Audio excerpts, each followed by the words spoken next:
Hey guys, it's Derek. Today I'm going to be doing cured egg yolks. Something a little different you can do. If you have chickens and don't know what to do with a bunch of the eggs, this is probably another option you can do. But basically what I'm going to be doing, I'm going to be taking just the yolk of the egg, we're not going to be using the egg white, and curing it so it's solid. And then from that point you can use it. You can use it on salad. You can use it. I know a lot of people have compared it to like using like a Parmesan cheese. So you can grate it over salads or whatever you want.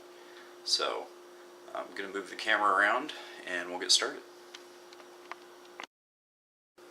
So all we're gonna need for this, it's pretty simple, straightforward recipe. But we're gonna need salt. I'm using kosher salt.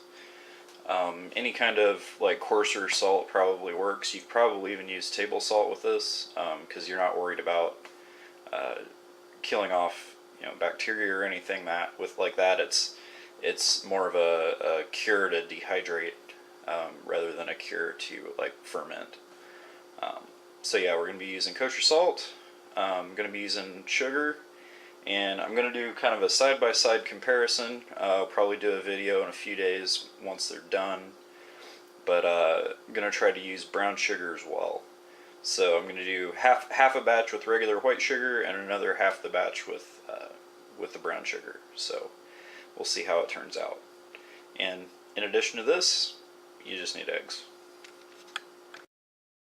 Okay, so first off we're going to start our dry mix. It's going to be 1 3/4 cup of salt. And I'm just going to eyeball the 3/4 part, save some time. And then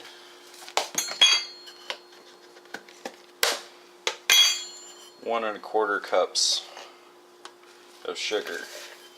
And I'm just going to show you with this.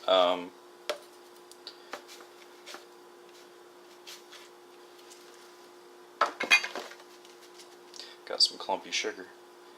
But I'm just going to show you with this batch. I'm going to do the exact same thing with the other batch. So it's just going to be brown sugar instead of regular sugar.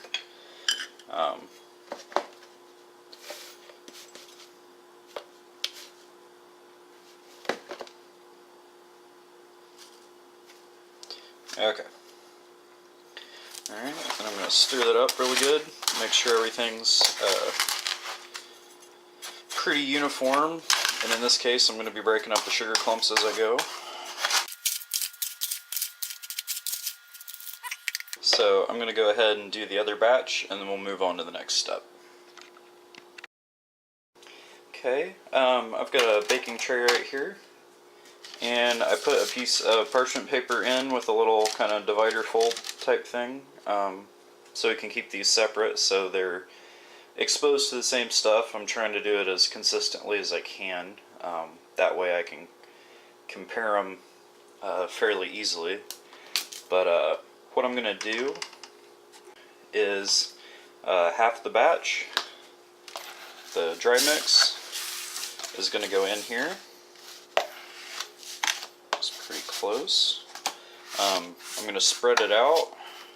I don't think it has to be even, but I'm going to do it anyway.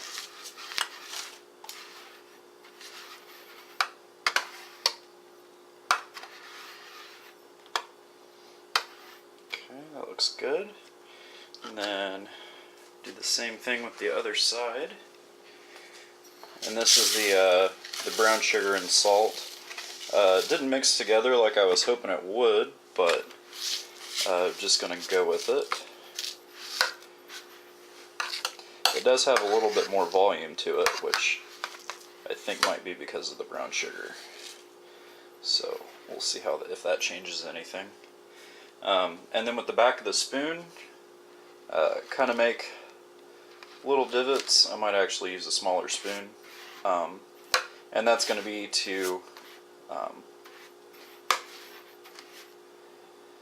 set the egg yolk in. So I'm going to grab a spoon, do those divots, and then we'll keep going.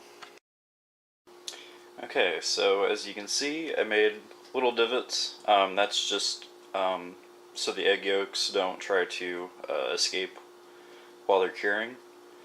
So now what we're going to do is take an egg, crack it,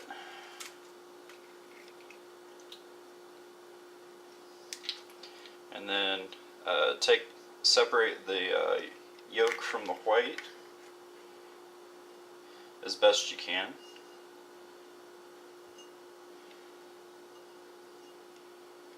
Okay, so we got just the egg yolk, and then very carefully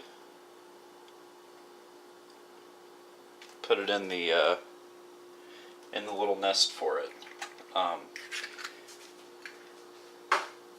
There's like a million ways to separate an egg yolk from the egg white. I like doing it with my hands. Yeah, it makes a little bit of a mess, but I don't really trust what's on the shell of the eggs you get from the store. So, which is a more popular way I've seen people do it. But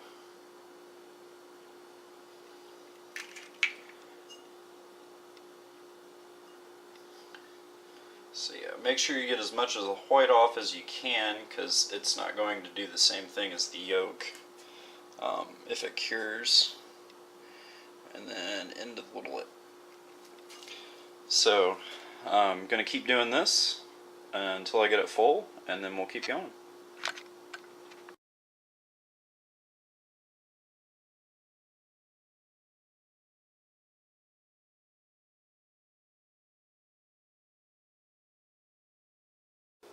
Okay, so we've got all these in their little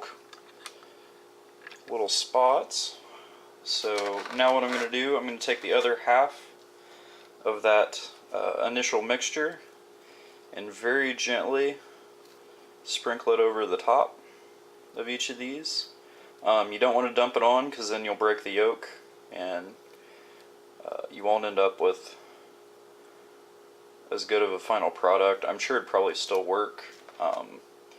Probably be a really big mess to try to dig out, but yeah, just very gently put it over here. Thankfully, I didn't bust any yolks. I came very close to it.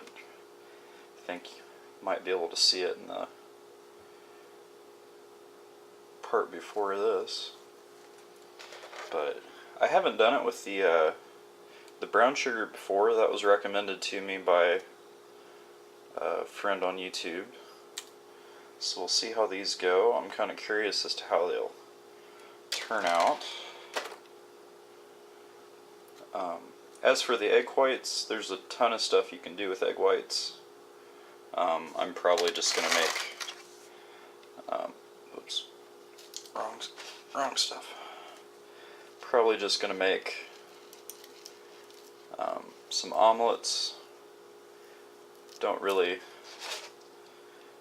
need to make a meringue or anything like that you'd normally make.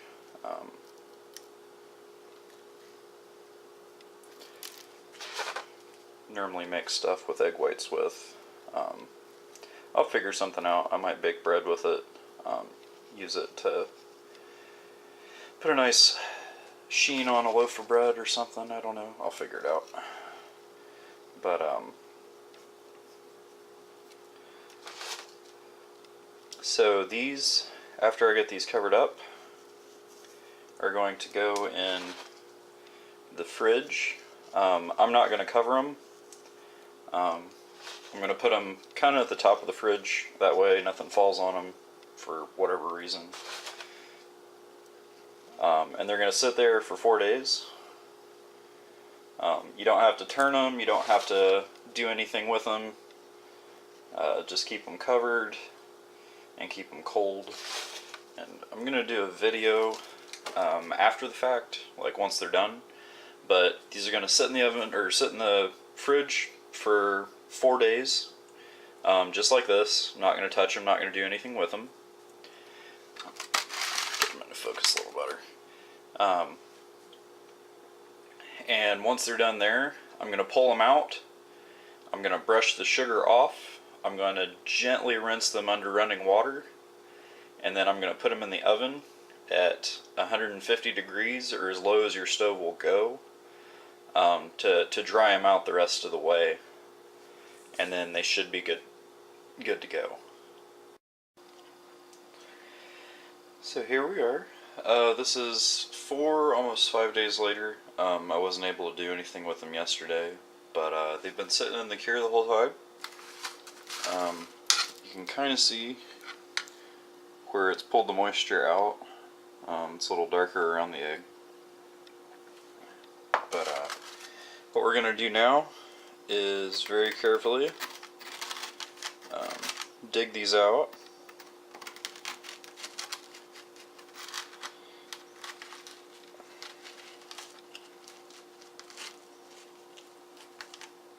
Like so. I think I scraped up against, yeah. Scraped this one a little bit, but that's okay. It's a little gooey on the bottom, but I also just scraped it off, so it's not too bad. It's firm. I mean, I can hold it. It's not very runny anymore. But so what I'm gonna do is I'm gonna rinse this off and pat it dry, and then I'm gonna put it over on the dehydrator trays for the next step. Alright, so I've got these rinsed off and on the dehydrator trays. This is from the brown sugar batch. I don't know if you can see it real well or not, but they're almost translucent, like you can kind of see my fingers through it.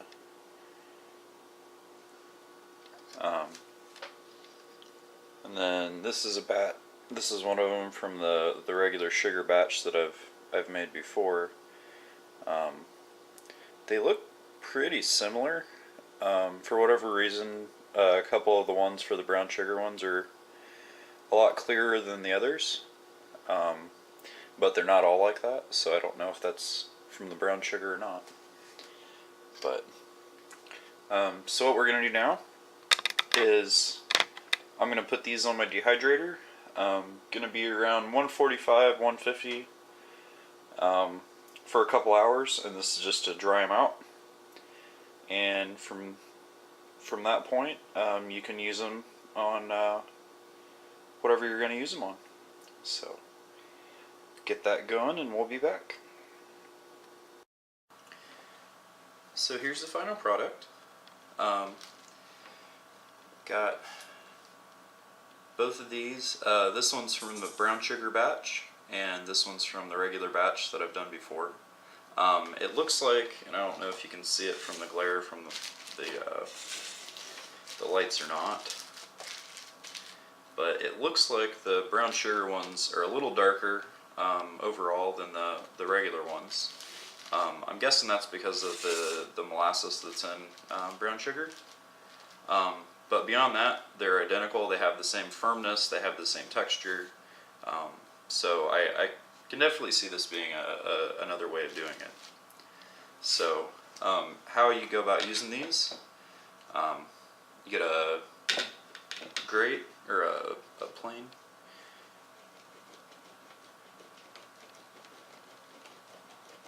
Grate it like that. And so you can throw this on pasta. I've thrown this on a lot of different stuff. I don't quite agree with it, but it's very similar to if you were to put like a cheese on something, like a Parmesan cheese. But yeah, I normally, more often than not, I'll use this for pasta, or it works well with rice too. You can put it in there. I'm sure there's several other ways that you can use this that I'm not thinking of, but it's pretty versatile. But yeah, so grate the brown sugar one and see if it's any different.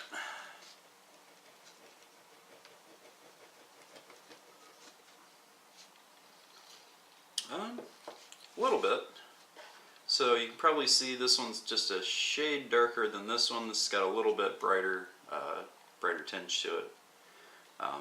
But it grates the same. It was just as easy to grate as the other one, so and it looks very, very similar. So I hope you guys enjoyed the video. Until next time,